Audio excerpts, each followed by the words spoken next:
Night draped over Harper's Hollow, like a coat of cold that silenced the soul. The northern wind howled across the dry fields, as if whispering things grown-ups had long forgotten how to hear. In the deep purple sky, not a single star appeared, only the sound of brittle leaves breaking under pressure, tapping an uneasy rhythm along the old forgotten paths of this rural land, lost to time. At the edge of the wasteland, where an old wooden barn slumped like a broken skeleton, a small figure lay curled beneath a layer of damp straw. The little girl wasn't crying out loud. No screams.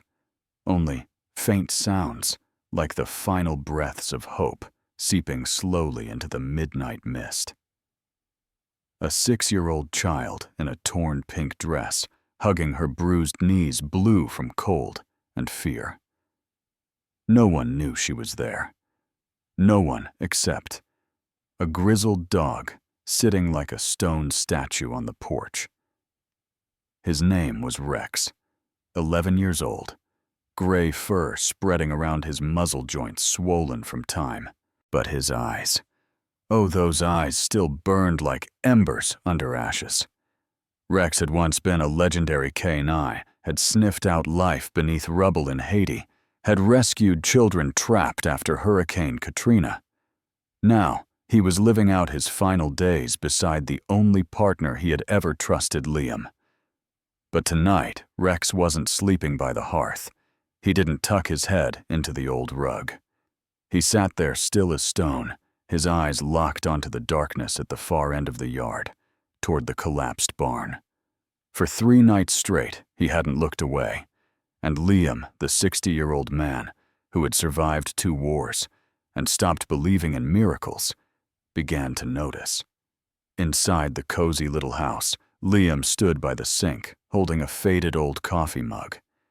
His gaze drifted through the fogged-up window and caught the silhouette of Rex unmoving, not the laziness kind of still, but the kind only old soldiers understand, a quiet tension, as if something was about to happen, as if someone needed saving.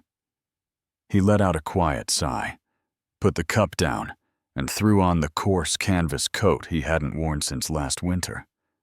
"What are you looking at again?" "Old friend," Liam mumbled. Stepping onto the porch. Rex didn't turn, but at the sound of the door creaking open, his ears twitched. Then he stood up. Didn't bark, didn't growl, just took a step, and another, slow, steady, toward the broken-down barn. Liam frowned. Something clenched in his chest. Instinct, a battlefield memory. Or maybe the same feeling he'd once had right before running into a burning building to save a child. He grabbed the old flashlight from the hook by the door and followed Rex into the night. Each step on the dry grass felt like stepping directly into a memory that had never closed, and he had no idea that just beyond the door of that crumbling barn, he would find a little girl forgotten by the world, and one last chance to keep a promise. He thought he no longer had anyone left to keep it for. The wind slashed across the backyard, as if punishing the souls that had once mistakenly wandered into this place. Liam pulled his collar higher, one hand gripping the flashlight tightly, the other instinctively drifting toward his waist, where years ago a combat dagger used to hang. Old habits don't die. They just sleep like he had. Rex led the way, each step steady, like a special forces soldier trained in artillery fire and enemy footprints. No running, no rush. But the look in his eyes, the way his body was tensed, his tail held straight, not low in fear, not high in excitement, told Liam everything. This wasn't curiosity. This was a mission. The old barn appeared in the beam of the flashlight like a skeletal carcass exposed in the night cold. The tin roof dangled loosely. Warped wooden frames hunched like the shoulders of an old man, bowed by grief. Liam didn't step closer. He stood still, listening to his own breath shorter than usual. Not from the cold, but from that feeling. That vague yet decisive sense like Sarajevo in 1993, when he had once opened a rotted door and found a little girl clinging to her mother's corpse in the rubble of war. Rex stopped at the barn door. He didn't growl, didn't scratch. He waited, with discipline like a soldier awaiting command. Liam took a deep breath. His weathered hand grabbed the rusted handle, and he pushed the heavy wooden door open. Creak. The sound came out like time itself exhaling. Inside it was pitch-dark damp, and the smell of decaying straw mixed with something else. The stale scent of fear dried out over time. Liam swept the flashlight across the corners. Old reins, a broken wooden shelf, burlap feed sacks coated in dust. Nothing moved, but Rex still motionless. Ears perked, eyes fixed on the far left corner where a tall pile of hay obscured the wall. Then, a sound. Faint. Soft. Shf. Like fabric brushing wood. Like someone shifting slowly, trying not to be found. Liam squinted. The flashlight flickered. He stepped forward each step, trampling on age and haunting memories. Rex let out a whine, not a warning, but something else. Fear. For the first time in years, Liam heard that sound. The dog that had walked through fire and bullets beside him, who had never faltered, was now whimpering, as if sensing a pain deeper than pain itself. Liam turned the light to the left, and then, in the weak glow, a small form appeared curled up half-buried beneath a blanket of old hay. A body too still, too small. Not an animal, a child. Messy hair covered most of the face. A filthy pink dress clung to straw. One arm wrapped across her chest, as if trying to keep her heart from shattering. Her body didn't move, as if it had turned to stone. Liam froze, his throat dry. His hands trembled, though he had once held a gun with the precision of a scalpel. But now, in this moment before this image, he was simply a man. A man who had lost his wife to cancer. A man without children. A man who had thought. He'd stopped feeling. Then the girl let out a faint whimper, soft as the wind. Like a whisper. "Don't leave me here." Rex stepped closer, lowered his head. His nose touched the girl's torn sleeve. He didn't bark, just exhaled gently, then turned his head toward Liam, eyes commanding. "Do something. She needs you." Liam lowered the flashlight and dropped to his knees. His calloused hands, scarred from brick and ruin, now lifted a body as fragile as a reed. She was so light he could feel each broken breath fluttering in his palms. A 6-year-old girl abandoned, in this cold, in this darkness, and if not for Rex, by morning that old barn might have been silent. Forever. The coarse winter coat Liam once wore, while tending horses, now wrapped around the small body. Julia, that was her name, as he now knew, thanks to the old plastic necklace tangled with straw, marked by 3 muddy, childlike letters, Julia. But it wasn't her name that saved her life. It had to be time. And time was running out. Liam carried Julia straight to the pickup truck. Rex leapt into the back seat like an aging gust of wind, scratching anxiously at the rear window. The engine screamed into the mist tires, skidding lightly over gravel, coated in a thin layer of ice, just as Liam's heart skidded with every weak breath in his arms. He didn't think. He just drove. Every turn was a silent prayer. Don't let it stop. Please don't let it stop. Wind howled across the fields. The headlights sliced through rows of gaunt trees by the roadside. Inside the cold cabin, Rex whined softly, glancing back and forth between Liam and Julia's window. He knew. Just like that night in Louisiana, when he had lain beside a child, buried under rubble for 3 days. Rex knew the scent of a life about to fade. The lights of St. Mary's Hospital appeared at the end of the hill road, like a lighthouse for drifting souls. Liam hit the horn headlights flashing. A night shift nurse rushed out as the truck screeched to a stop by the ER entrance. "We need help right now," Liam shouted, his voice hoarse. The nurse, Elena, about 40, hair tied back, sharp features, but eyes like warm water, lifted Julia from Liam's arms, repeating softly, "Stay with me, sweet girl." "Don't fall asleep," Rex growled as they wheeled the gurney away, not in threat, but in instinctual protest, like a bodyguard torn from his charge. Liam held tight to his collar, voice cracking. "We did our best, old boy." For the next 3 hours, Liam sat slumped against the ER wall, hands still trembling despite the now cold coffee. Rex lay curled by his feet, head resting on his muddy boot, eyes locked on the doors. At last, the doors swung open. A tall, broad-shouldered young doctor stepped out, Dr. Mason. His gaze was serious, but not cold. His voice gentle, as if afraid to break something fragile. "She'll be okay, at least physically." Liam sprang to his feet. "She's dehydrated, severely hypothermic, but her vitals are strong. No internal damage." However, the doctor hesitated. Then continued, "He's very quiet. Only said a few words." But one thing stood out. He glanced at Rex. When she woke up, the first thing she asked was, "Where's the dog?" Rex's ears perked. We allowed him in to sit beside her bed. She seemed safer that way. Liam exhaled for the first time since walking into the hospital, but then his fists clenched as the doctor went on. "Her name is Julia Rhodes. 6 years old.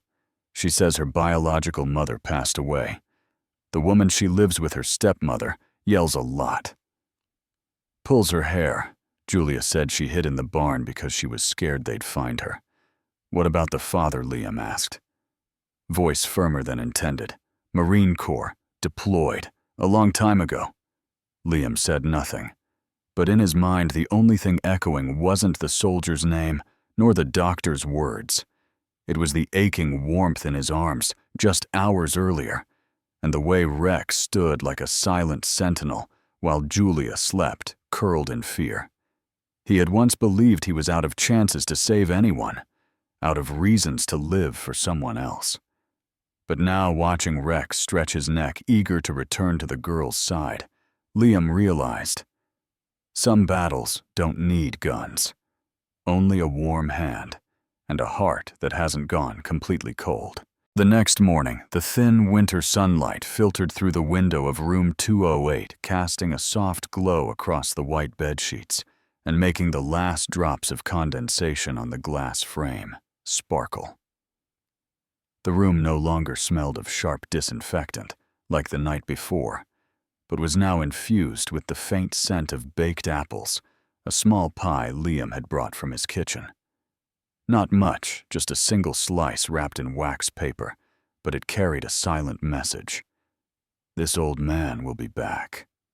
Julia sat propped up against her pillow, still thin and pale, but the emptiness had faded from her eyes. In her hand was a juice box with a green straw, a gift from Nurse Elena. When Liam walked in, Rex trailing quietly by his side, Julia looked up.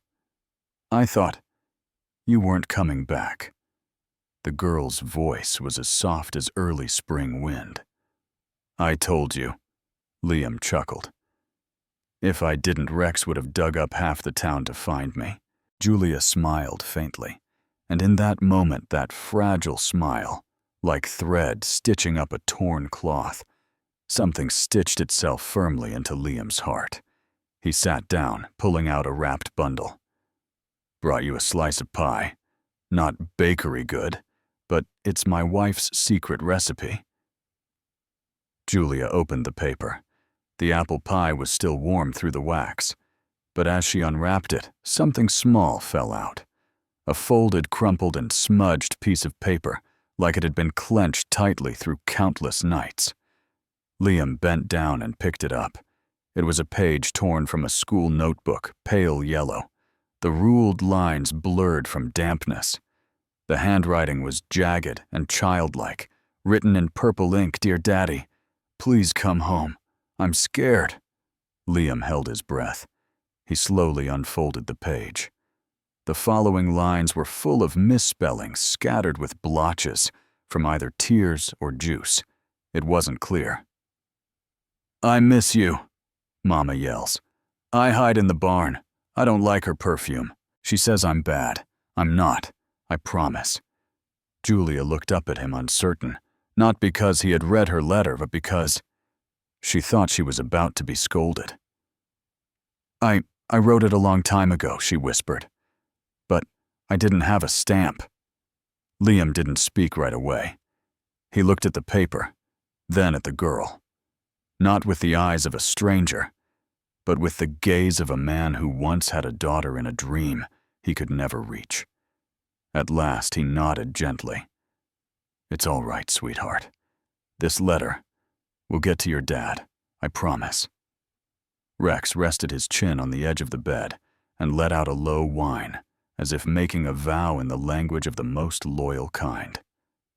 That evening back home, Liam sat at his dinner table, the one that used to hold only one plate, one glass, and a silence that no one ever answered. He took a blank sheet of paper and wrote in neat military-style penmanship to Corporal Daniel Rhodes. "My name is Liam Bennett. I'm a veteran living in Elkhorn Ridge. 2 nights ago, I found your daughter Julia in an old barn behind my property. She was freezing, starving, and quieter than a January dusk. I don't know what battlefield you're on, but I know you're a father, and I believe that for men like us, there are some calls we cannot ignore. Julia needs you, not perfect, just present. I'm enclosing the letter Julia wrote to you that was never sent. I have no right to act in your place, but I do have a duty to make sure this message reaches where it needs to go. Come home." Liam, he folded the letter and carefully placed it in an envelope with Julia's ink-smudged page. On the front, he wrote one name: Hank Delaney, Army Logistics Liaison, Internal Contact. Then he exhaled, and for the first time in many years, he felt like he had a reason to wake up the next morning. The next morning, Elkhorn Ridge awoke under a blanket of fog, thick as cigarette smoke. The rooftops wore a light dusting of snow. The bare branches swayed slowly, as if they too were waiting for something. Liam made coffee just like every other morning, but not for himself, only to keep his hands from trembling. On the table lay a sealed envelope addressed to the only person Liam still kept in touch with after leaving the military, Hank Delaney. Former logistics colonel, voice like sandpaper, temper like a loaded pistol. Liam picked up the landline phone. Something he hadn't touched much since that last New Year's, after his wife passed. The old buttons clicked softly under his calloused fingers. Beep, beep, beep. The call connected. Delaney speaking. "If you don't have bourbon, don't call before noon." A deep, gravelly voice barked out no greeting needed. Liam chuckled. Still the same Hank. Liam. Holy hell, you're still breathing. More or less, Who died? No one, but a 6-year-old girl, just Serbitwad. Thanks to an old dog, and whatever's left of my conscience. The line went silent for a few seconds. Then Hank cleared his throat. Talk to me. Liam told him, every detail. From the night Rex stood guard outside the abandoned barn, to the pink dress covered in hay, the unsent letter, and finally, the name that brought everything to a hush. Daniel Rhodes, Julia's father. On the other end, Hank drew in a long breath. Rhodes. Wait. Rhodes. I know that name. You sure you're not mixing it up, No, but Daniel Rhodes. Enlisted as a private. Got promoted to sergeant during Operation Jordan. Sharp kid. Real sharp. His wife died of cancer 2 years ago. I remember he took emergency leave for the funeral, then returned to base just 7 days later. Do you have a way to reach him? He's stationed in a demilitarized zone, somewhere near the southern Jordanian border. No regular comms. But I can get a message through a field relay officer. Liam clenched his fist. Hank, I don't know if anyone's waiting for him on base, but there's a 6-year-old girl who dreams of her dad coming home every night and wakes up crying in silence. That's enough. Hank cut in. Not irritated, just heavy. You're still in Elkhorn, same old house. You'll hear from me within a day. The call ended. That night, Liam didn't sleep. He sat by the window watching snow drift past, like slow-burning paper ash. On the table sat Julia's little letter still folded. Next to it, a crumpled piece of drawing paper she had given him that morning, a child's scrawl of a man holding hands with a little girl. The biggest figure in the drawing was Rex leaping into the sky. Underneath it read, "This is Mr. Liam, me and Daddy." Rex is a superhero. Liam stared at the picture eyes stinging. Rex snorted beside him, then stretched and laid his head on Liam's old slippers like always. Liam leaned down and whispered, "Get some rest, old friend. We've got a new journey ahead." 2 days after the call, an unmarked military vehicle pulled up in front of St. Mary's Hospital. Snow was falling lightly, but the bitter wind did nothing to slow the urgency in the footsteps of the man who stepped out from the back seat. Daniel Rhodes, U.S. Marine Sergeant, carried with him the scent of hot desert sand from Jordan eyes burning from sleepless nights and hands trembling as if he were stepping into the most dangerous mission of his life, facing the daughter he had once left behind. He wore a dusty olive-green uniform, slung backpack, mud-caked boots, but his stride was steady with resolve. Around his left wrist was a paracord bracelet, a gift from his late wife, one he'd worn throughout every deployment. And today, it thudded softly against his chest like a whisper. She's still waiting. 3rd floor. Room 208. Julia was drawing. Another picture this time. A house with smoke rising from the chimney, and a big dog guarding the door. Rex sat at the foot of the bed, as he did every day. Eyes alert but warm. There was a knock. Knock. Knock. Julia looked up. Liam set down the book he was reading. Rex stood. "Come in," Liam said. The door opened, and Daniel stepped inside with all the fear that no amount of combat or training could prepare him for. Julia stared at the unfamiliar man. Stubbled face, sunken eyes, a military backpack slung over his shoulder. "Daddy," she whispered, as if she'd said it 1,000 times before, but never dared speak it out loud. Daniel dropped to his knees. The bag slipped from his shoulder. His lips trembled. "Pumpkin, it's me. Daddy's here. I'm so sorry. I'm so sorry." Julia leapt out of bed. No hesitation. No fear. She ran straight into his arms so quickly that her IV line nearly came loose. He pulled her close, holding on, as if this warmth might save him from the sleepwalking haze of the past 2 years. Rex stepped back, sitting beside Liam. His ears lowered, his eyes misty, as if he knew his mission was complete. They sat together for hours. Julia kept touching her father's face. She asked about his uniform, about the little star on his shoulder, about why Mommy had gone, and why He didn't know she had been left behind. Daniel answered every question, his voice hoarse, sometimes cracking, sometimes breaking entirely. From Jordan, I couldn't get through. Janine. Your stepmother emailed once a month. Said you were fine. Said you were taking art classes, dance lessons. I never took dance lessons, Julia whispered. Daniel clutched her hand tighter. I know now. I'm here. I'm not leaving again, no matter what. I'm staying.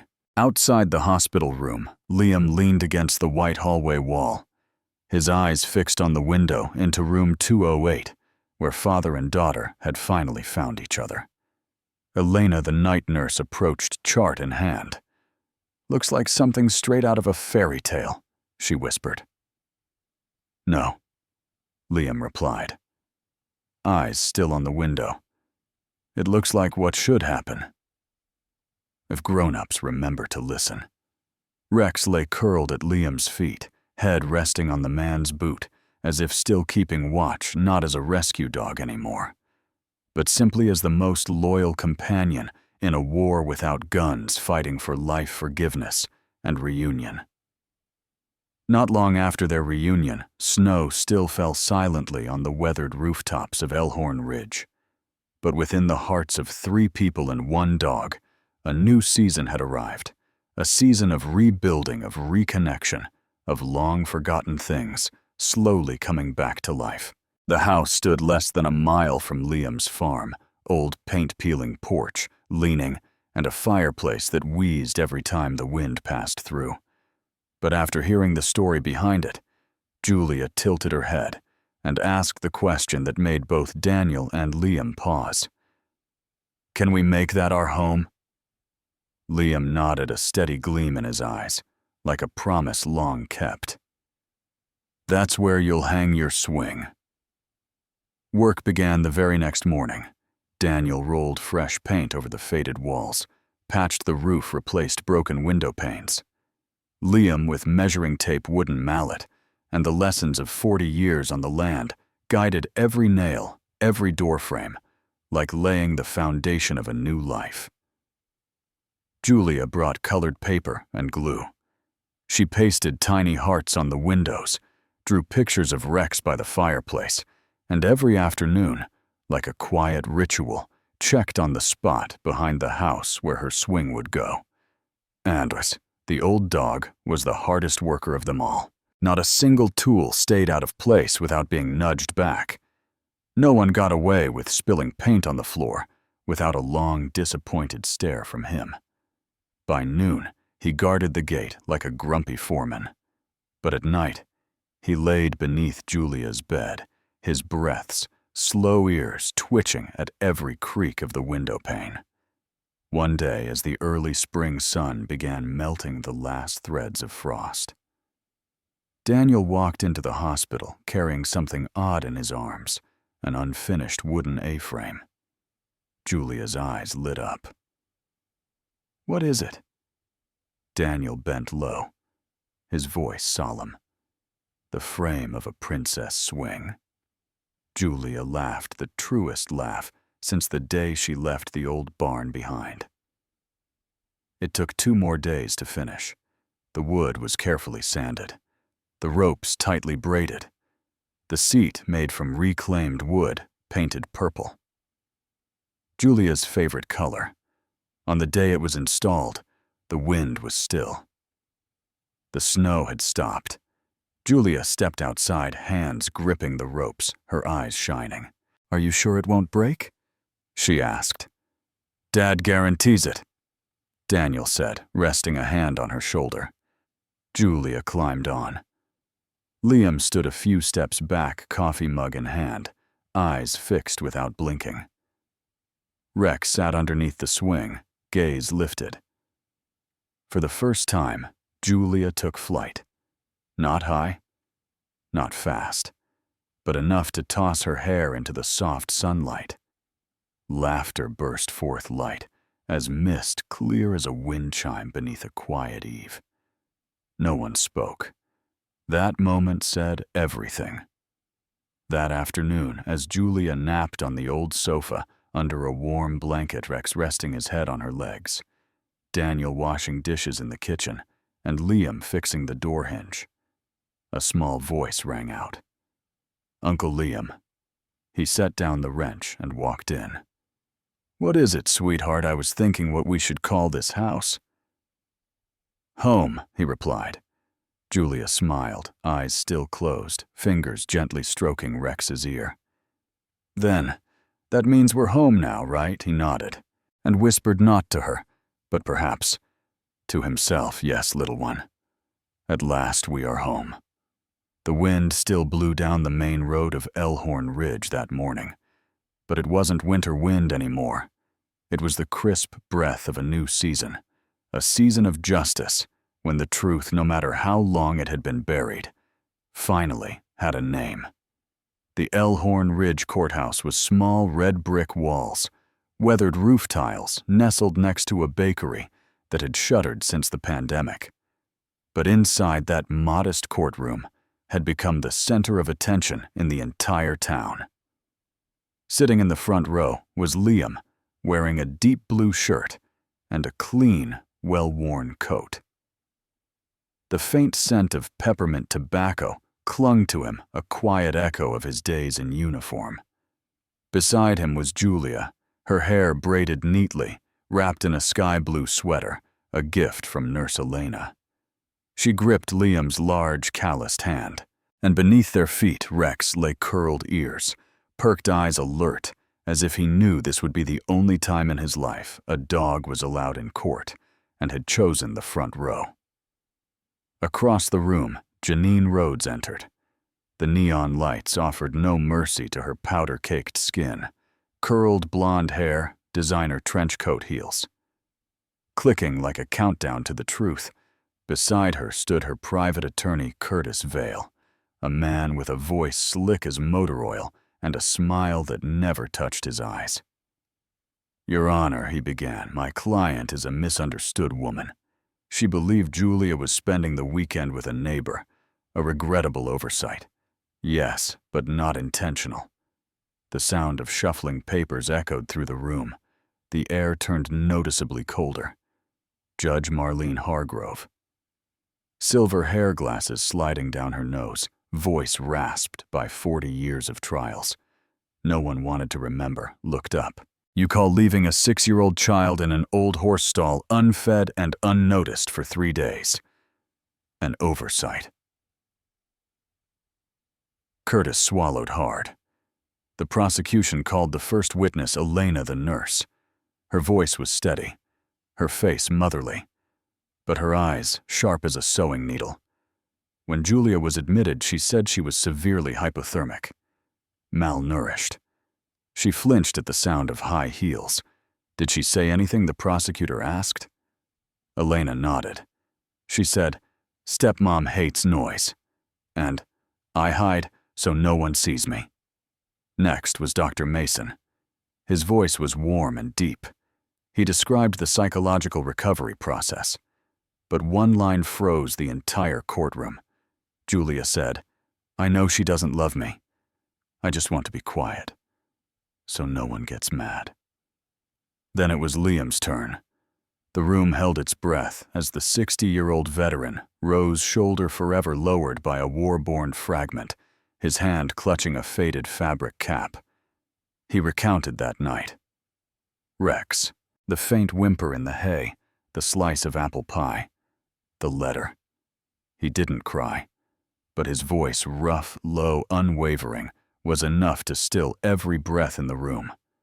"I've seen children scream on battlefields, but I've never seen one so silent that people forgot she even existed like Julia."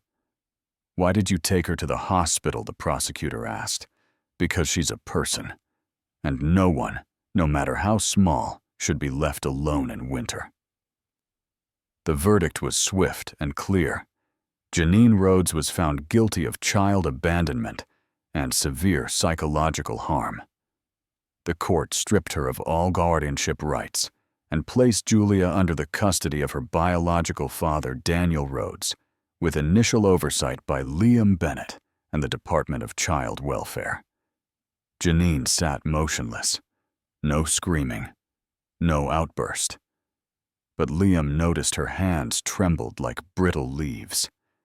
After the hearing on the steps of the courthouse, Julia squeezed Liam's hand. "Uncle, did we win?" Liam knelt down, adjusting the button on her sweater, and whispered, "We didn't win, sweetheart. We protected what was right." Rex let out a soft bark, and Julia giggled. The wind swept once more through the town, carrying with it the chime of the little church bell at the end of the street. But this time, it wasn't the wind of a bitter winter. It was the wind of change. Room 208 at St. Mary's Hospital, once the place where Julia was admitted in the biting cold, now resembled the shape of a small dream. On the walls, colorful scribbles bloomed Rex lying beneath a tree. Liam, with his silver beard, holding a pie pan and a slanted little house with a heart-shaped chimney. By the window, Nurse Elena had strung a paper garland of purple stars, each one a wish from a fellow child patient in the hospital. Julia called this place the refuge for skipped heartbeats. That morning, a soft spring rain tapped against the glass. Rex, like every day, was already curled under the bed. When Liam pushed open the door, carrying a basket of fresh oranges and a hand-sewn handkerchief from his late wife, Julia was already waiting, holding a new drawing in her hands. Uncle Liam. "I drew that night again," she said, her voice quiet as a soft knock. He sat beside her gently, taking the paper. In the drawing, a gray-brown stable, a sky full of stars and a single small glow. Not a lantern, but a curled ball of fire nestled beside a sleeping girl. It was Rex. Liam said nothing. He only stroked the edge of the paper, afraid to blur it. Julia bit her lip, then whispered, "That night, I don't remember everything, but I remember Rex. I remember warm breath. And I remember a sound, like someone trying really hard to keep me here." That afternoon, Daniel arrived at the hospital earlier than usual. He brought a small backpack inside. Was the original letter Julia had written, the one Liam had passed to him after the court hearing. It had been laminated and placed in a simple wooden frame. Daniel sat beside his daughter, hands trembling slightly as he handed her the frame. "You once wrote to me, but couldn't send it," he said, his eyes glistening. Julia touched the glass. "I thought you'd never come back." Daniel nodded softly, eyes closing. "And I thought you didn't need me anymore." Neither of them cried. But Rex, still lying at the foot of the bed, let out a low growl, a deep, steady hum that sounded more like comfort than warning. That night, the hospital allowed Liam and Daniel to stay over with Julia. A final night, like a quiet ritual to say goodbye to the past. Liam brought along a well-worn Grimm's fairy tale book, the same one he used to read to his wife every evening. Daniel spread the blanket for Julia, while Rex stationed himself by the door like a seasoned sentinel. Before lights out, Julia turned to Liam. "Uncle Liam." "Yes, sweetheart, I used to wish someone would see me." He smiled. That wish came true. "Then I want a new wish." Liam tilted his head. "I want Rex to live a really long time, so he can guard the door for all the kids who get lost like me." He didn't answer right away.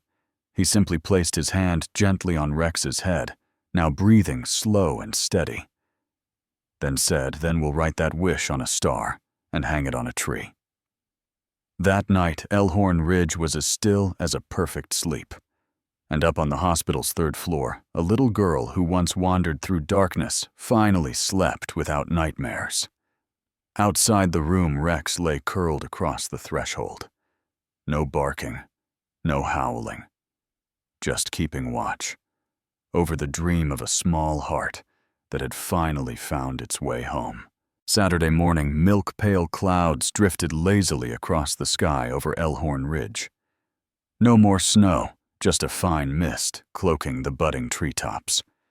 Inside St. Mary's Hospital, The third-floor hallway buzzed like a tiny parade. Julia was going home.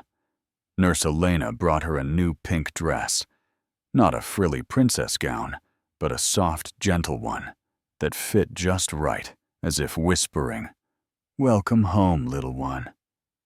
"Can I bring my old teddy bear?" Julia asked, pointing at the stuffed bear Janine had once thrown in the trash, now stitched back together by Elena and adorned with a new red bow. Elena smiled. Old bears can carry new hearts as long as someone still loves them. Daniel helped his daughter into her coat. Liam stood beside them holding a handkerchief once belonging to his late wife, folded neatly like a parting gift. And Rex, faithful as ever, waited at the door wearing a makeshift bandana, embroidered with a single letter J, which Julia had once hidden in her jacket pocket. That hospital lobby felt like a small party. A few nurses paused to take photos. Dr. Mason knelt beside Julia, handed her a toy stethoscope and said, "For the future doctor." Julia beamed. Daniel held her close while Liam lingered back, saying nothing, though his eyes shone wetter than usual. "Uncle Liam." Julia turned, reaching out her hand. He looked at that small hand, and then took it. For the first time, he let someone else lead him instead of leading others. The new house welcomed them with the scent of fresh wood, warm apple pie in the oven, and the soft creak of a wooden door that seemed to chuckle hello. The backyard swing now had a wind chime, a secret gift Liam had hung the night before.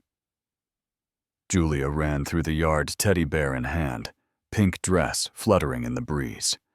Rex followed, tail swishing like a paintbrush tracing the strokes of freedom in the air. Daniel stood on the porch, arms folded, eyes calm. Liam stepped up and handed him a mug of hot coffee. "No protein ration today, just kinship." Daniel chuckled his first laugh since returning from overseas. In the kitchen, Julia sat on a tall stool, legs swinging. "What's for breakfast?" Liam winked. "Guess." "Pancakes." "Nope." "Apple pie." "Yes." "Then, apple pie pancakes." Daniel burst out laughing. "You're the best strategist I've ever met." They ate together, no grand speeches, just the clink of forks on plates, the deep sighs of peace, and the occasional soft whine from Rex that clearly meant, "What about me?" Julia gave him a bite, whispering, "We're family." "Now okay, Rex?" Rex didn't answer, but his tail swept left 3 times. To Julia, that was his vow. When breakfast ended, Daniel lifted Julia and gently placed her on the swing. "Want me to push you high?" "No need. Just be there." Daniel stood behind her hands, steady. Liam sat on the porch, sipping coffee. Julia closed her eyes, face tilted to the sky, lips murmuring. Liam leaned in. "What are you saying, sweetheart?" "I'm wishing." "Wishing for what?" She opened her eyes and turned to him. "Wishing that Daddy won't leave again, that Uncle Liam stays forever, and that Rex lives to be 100. Liam nodded, his voice softer than the breeze. "A wish from a true heart is the strongest force there is." That day, across the field behind the house, the shadows of 3 humans and 1 loyal dog stretched long over the fresh green grass.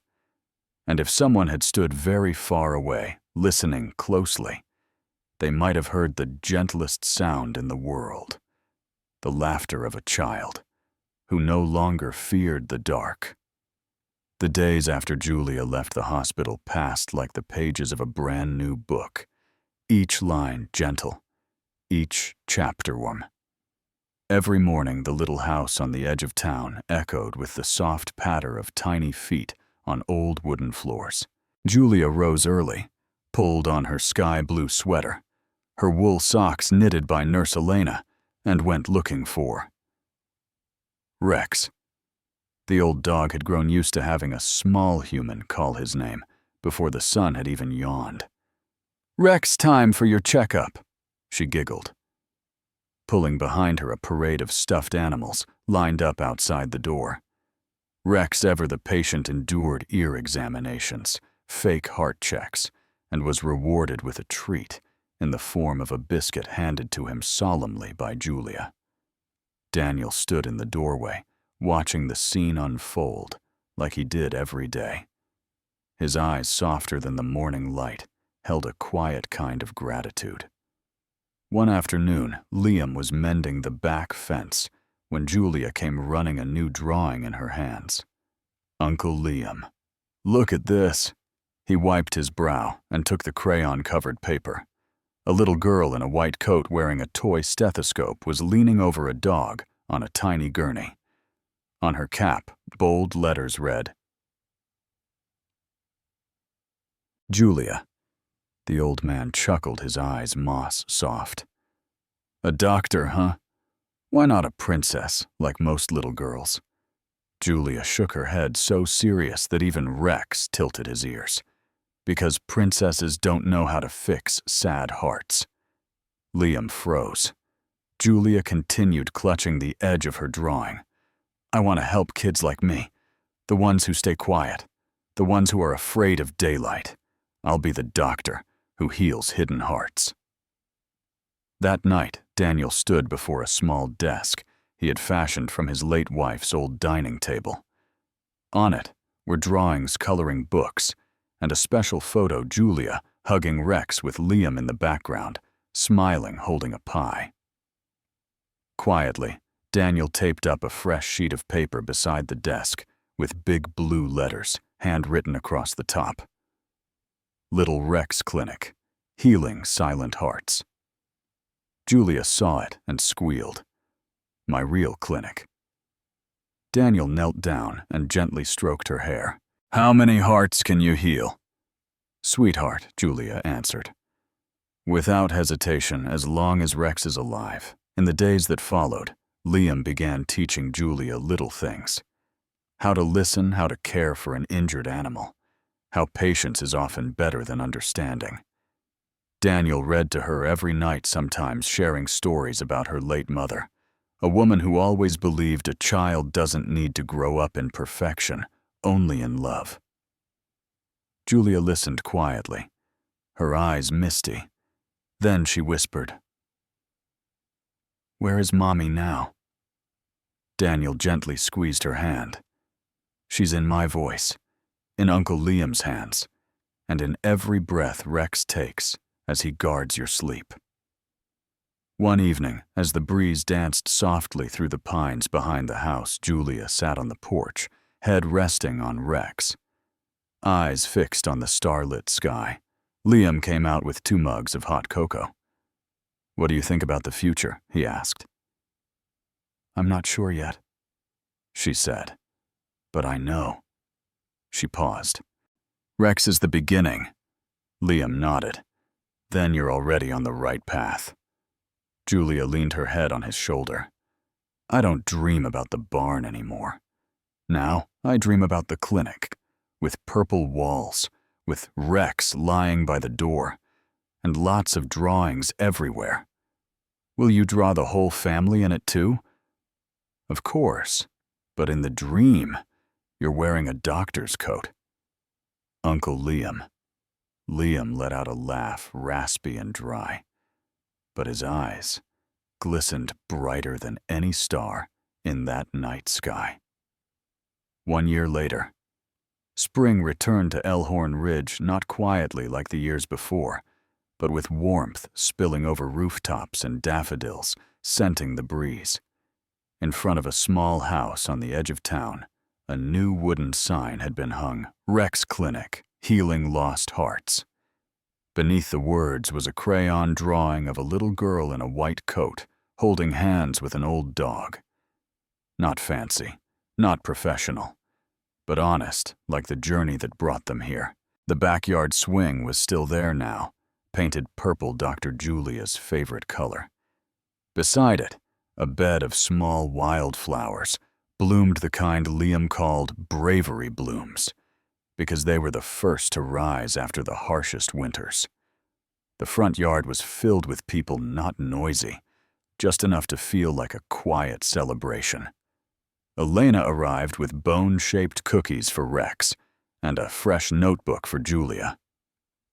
Dr. Mason came in his white coat, kneeling to greet his little colleague with a beaming smile. Daniel wore a crisp white shirt and held a camera panning across the gathering like a father seeing his daughter on a stage for the first time. And then Julia stepped out. Same soft pink dress, but this time with a white coat draped over it. A tiny heart pin on her collar. In her hands, a hand-cut wooden open sign made by Liam. "Thank you." "Everyone for coming," Julia said, voice small, but clear. "This clinic doesn't treat sickness like a hospital does. It treats sadness. It treats silence. It heals the places people can't see." Silence settled. Even the wind paused, nodding its gentle approval. She reached down and placed her hand on Rex's head. The old dog, now slower, but still lifting his chin high, as if to say, "We kept our promise. Without Rex, there would be no clinic. Without Uncle Liam, I wouldn't trust grown-ups again.